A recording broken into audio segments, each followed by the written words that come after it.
Hello everyone, hope you are doing well. আজকে আমি কথা বলবো ইউকেতে কি আমাদের পড়তে যাওয়া উচিত কি উচিত না এই বিষয় নিয়ে কথা বলবো।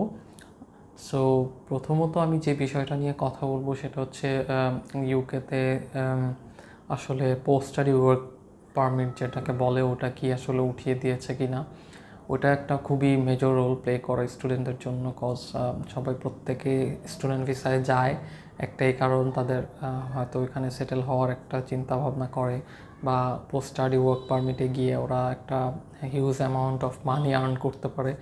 So that is Y student ভিসায় কিন্তু একটা হিউজ অ্যামাউন্ট অফ স্টুডেন্ট ইউকেতে পাড়ি জমাচ্ছে।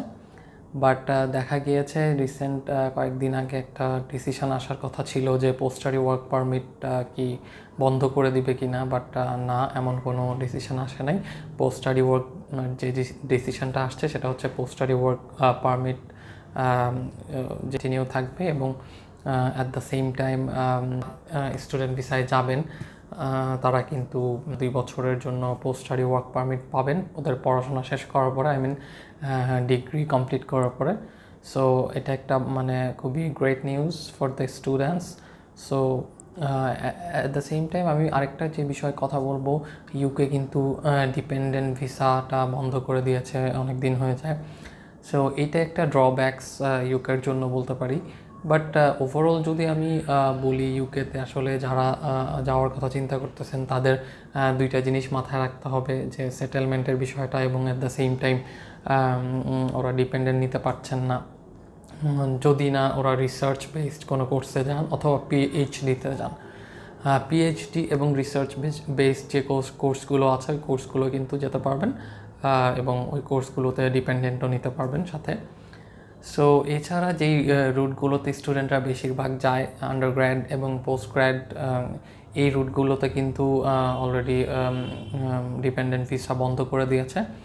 সো যারা চিন্তা করতেছেন যে ইউকেতে যাব, তো তাদের সামনে কিন্তু দুইটা লক্ষ্য ঠিক রাখতে হবে, যে প্রথমত ওরা কিন্তু পড়াশোনা করে চলে আসতে হবে বাংলাদেশে, বা ওদের সেটেলমেন্টের বিষয়টা আসলে খুব ডিফিকাল্ট হয়ে পড়ছে দিন দিন ইউকেতে। দ্বিতীয় যে বিষয়টা সেটা হচ্ছে গিয়ে ওদের একটা অপরচুনিটিস থাকবে যে ওরা 2 বছরের পোস্ট স্টাডি ওয়ার্ক পারমিট পাচ্ছে। তো তারা কিন্তু 2 বছরের ওয়ার্ক পারমিট পাচ্ছেন, 2 বছরে একটা মোটামুটি ভালো অ্যামাউন্টের অফ মানি ওরা কিন্তু আর্ন করতে পারছে। আরেকটা যে বিষয় সেটা হচ্ছে ওরা ডিপেন্ডেন্ট ড্রব্যাক, সেটা ডিপেন্ডেন্ট নিতে পারছে না, তো অলরেডি বলেছি। আর আরেকটা সুবিধা আছে, যারা পড়াশোনা করতে যেতে যাচ্ছেন তারা চাইলে, সো তারা কিন্তু 2 বছরের ওয়ার্ক পারমিট ভিসাটাতে থেকে একটা মোটামুটি huge amount of money earn করতে পারছে।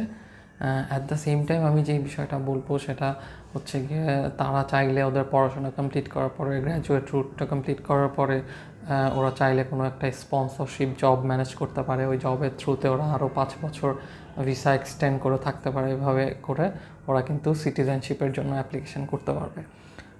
অ্যানাদার ওয়ে যদি বলি সেটা হচ্ছে কি, ওরা কিন্তু ইউকে থেকে চাইলে অন্য কোনো ইউরোপের কান্ট্রিগুলোতেও মুভ করতে পারবে, যেমন ফ্রান্স আছে, পর্তুগাল আছে, স্পেন আছে, এইসব কান্ট্রিগুলোতে ওরা মুভ করতে পারবে।